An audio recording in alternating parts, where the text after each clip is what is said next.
Prelorán's cinema is revolutionary because of the way it gives a place to the other. Revolutionary cinema isn't about talking about workers, revolutions, or strikes. Revolutionary cinema is about revolutionizing the place one gives to the other. The land was not ours.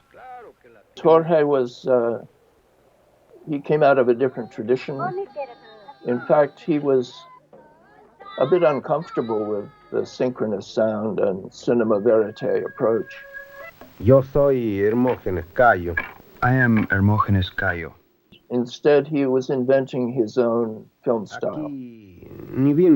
Here, as soon as I get up, I see to the domestic chores, go get water, that's it. We tend to the sheep, we weave, we spin. Part of which he called ethnobiography, focusing on particular individuals.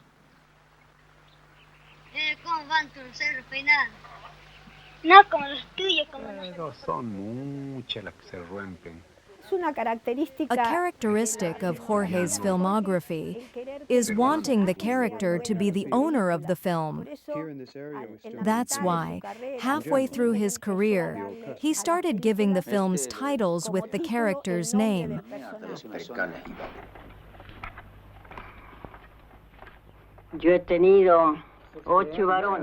Prelorán was not a political filmmaker. He didn't make protest films like social realism. He made these deeply human films, which ultimately contain a story that the viewer will inevitably interpret in a political way. To take you around, and I thought it was good that you filmed.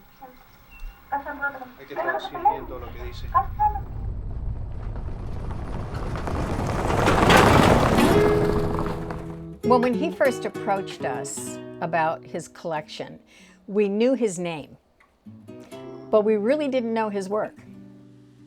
I got out to LA and went that first morning to the Prelorán's home. Jorge was so excited that his materials were going to the Smithsonian and to the Human Studies Film Archives. Karma is the curator who came here and stayed. She spent about a month here reviewing all the material and talking with Jorge, organizing everything to send it all to Washington. This is a major figure in ethnographic film, very important filmmaker, very prolific and very accomplished. I remember thinking that some aspect of this had to have been really difficult for him. These films are like his children, and here he is handing them over and entrusting them to us. So I felt that responsibility, and I felt very honored that he trusted us to take them on, and that he was so excited about this next stage. These are mostly fiscal lands. Nobody wants them. The state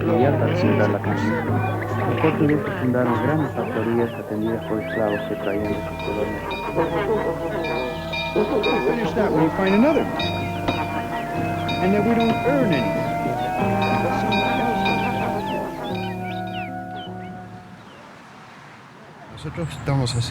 We've been here for more than 30 years now, a lifetime. It's an incredible life. And as a professor at UCLA, I mean, it's like too much. It's an absolute privilege what I've been given. He was a humble person, and I think in maybe part that was also why he's not as well known as he should be. And I think also distribution of his films were very limited in the United States. He did not have the promotion behind his work that would have made him known as he should have been known. He needs to be more appreciated. He needs to be more well-known. And whether it's because it's South America and these people just ignore it, I don't know why. how can you ignore someone who made 60 films and so magnificently? You can't imagine, Mother, the quantity and the variety of fabrics you can find here. I'll definitely bring some home for you.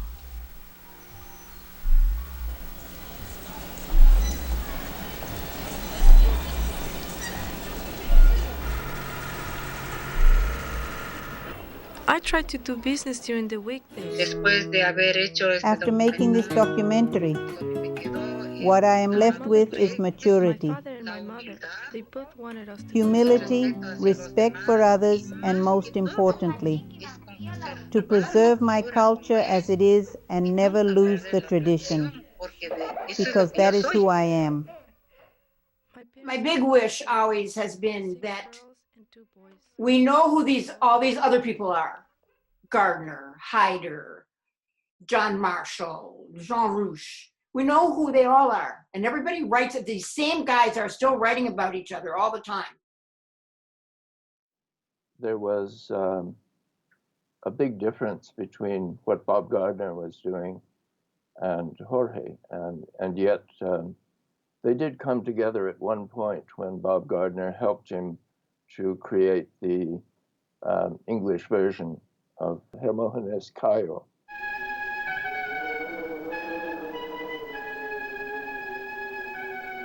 Vientos fuertes,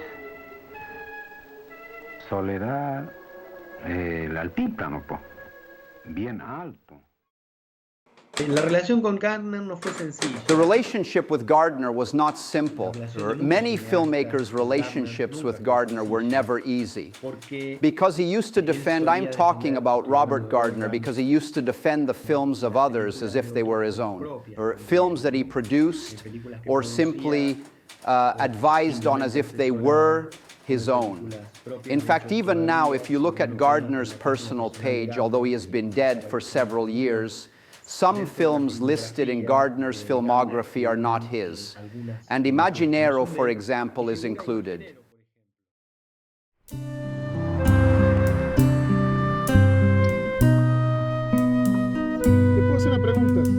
Can I ask you a question? Do you know the Cayos? Do you remember Hermogenes Cayo?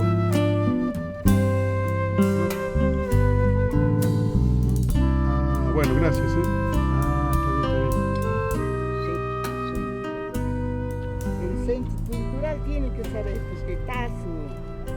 I am the granddaughter of Hermogenes Cayo, and I live in Miraflores.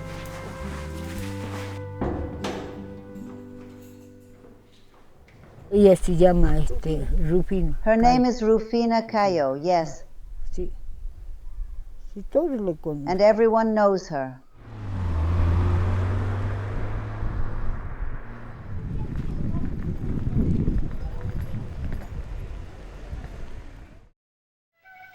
Abrapampa está ahícito nomás, unas 6 legüitas. Abrapampa is over there, 20 miles. Al Pedro lo llevo para hacerlo conocer.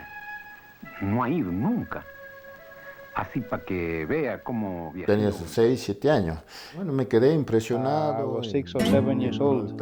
Well, I was impressed watching the train arrive and then how it left too. It was the first time I saw a train. Saben andar todos los fierros. See the train? It goes along those tracks.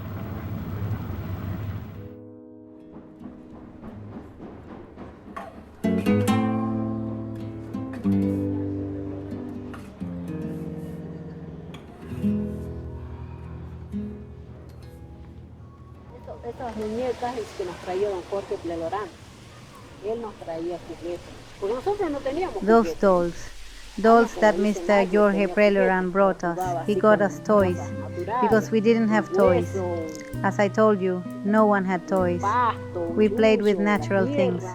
A bone, grass, rain, dirt, stones. We learned about toys through Jorge Prelorán.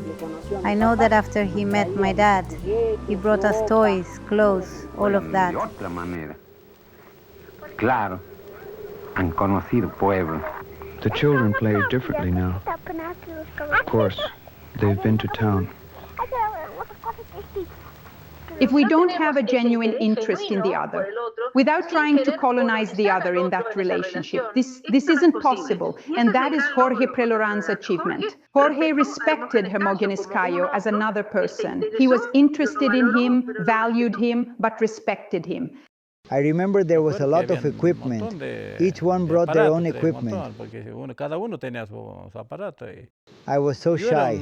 I remember that I was so shy that I didn't even say hello. A mile or so away, anyone of the family.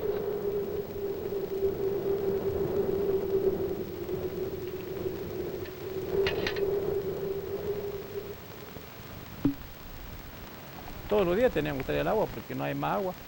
Todos los días teníamos que traer yo, sino mi hermanito, sino mi papá, mi mamá también. Iba, no hay agua, y bueno, hay que ir a buscar agua.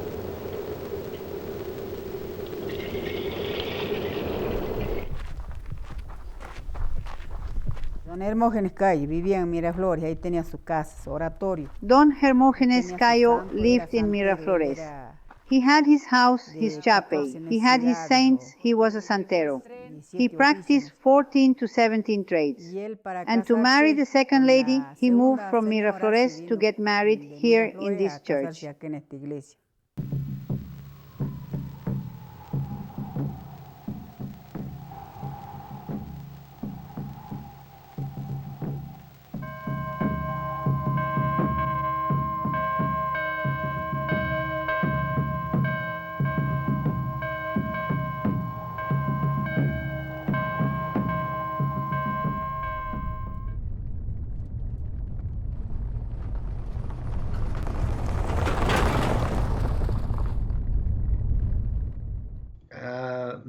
In the mid-1970s, he had about 15 new film projects. Proyectos de films nuevos. Para poder trabajar en nuestras tierras. Another 15 films that he had already shot and was editing, and 15 more that he was filming at that moment. Plus, he was teaching classes.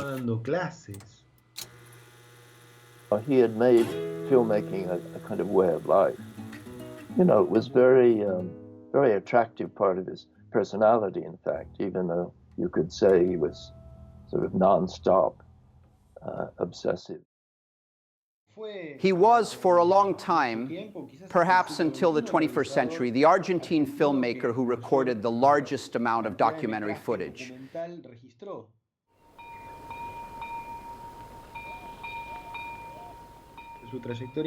His career is unique in the history of cinema in Argentina. It is also unique in the history of Latin American cinema. Who he was and how fully he saw other people, and this very deep commitment that he felt to telling stories that had not been told, giving voice to people who no one else was giving a voice to. In his genuine interest in recording everyday life and life decisions, this desire of his to give voice to those who do not have it was reflected. He is very respectful of their reality, because their reality is what reflects the culture that they are living in. The camera was something I forgot existed. The two of us were playing and having a lot of fun.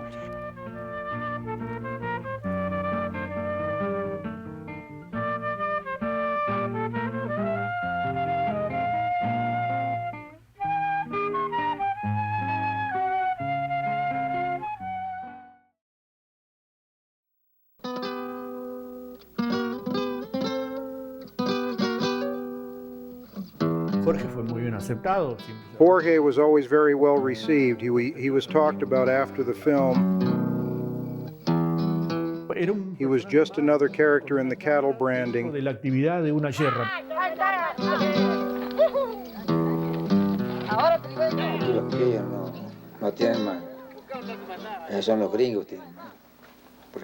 Around here, we don't use a sleeve in the corral to work the cattle. It's the foreigners that use the sleeve, because they don't want to maim any animal. And they get the work done with less people too, so as to spend less money.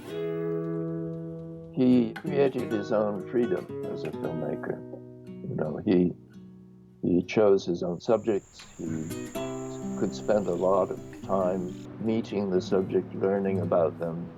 He was able to, you know, develop this style of filmmaking, but nobody else was really doing that.